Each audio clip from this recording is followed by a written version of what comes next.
Salut, mardi 14 octobre 2025. Donc là, c'est Sébastien Chenu qui fait le pitre devant le clown. L'idée lumineuse du retour de Bruno Le Maire la semaine dernière au gouvernement, l'homme de la ruine, réfugié en Suisse, qui aura à la seule évocation de son nom plongé le pays dans une crise toujours plus profonde.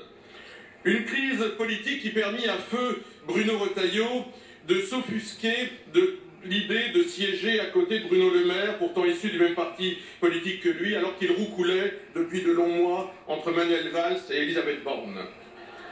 Bon, il a fait des bonnes punchlines quand même, il faut avouer. Là, il est bon Chenu là-dedans. Sur la rupture gouvernementale, on repassera. Entre ministres épuisés, recyclés, débauchés, qui trouvent sur ce radeau de la Méduse l'espoir d'exister encore un peu, et technoternes à la déconnexion arrogante du pays réel, ce gouvernement ressemble à celui de l'an 1 du macronisme, et comme dans l'Évangile, les premiers seront les derniers. Quelques survivants du gouvernement Raffarin, nous rappelant davantage le train fantôme que le futuroscope.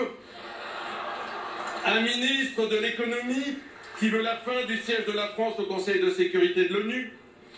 Un ministre du logement qui refuse la priorité nationale en matière de logement, lui préférant la priorité amicale.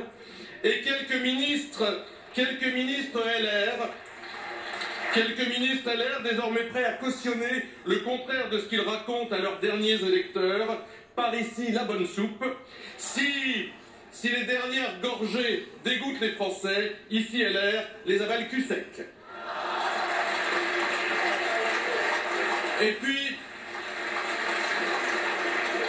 puis, comment ne pas voir avec ce hold-up de la technostructure sur les grands ministères du quotidien, la mainmise de l'État profond qui gouverne ici en pleine lumière.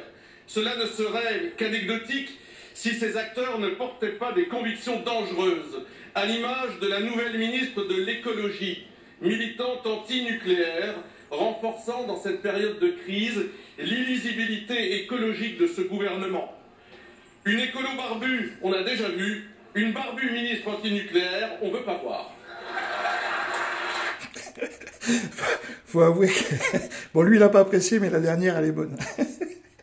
Voilà, c'était tout. Salut les amis!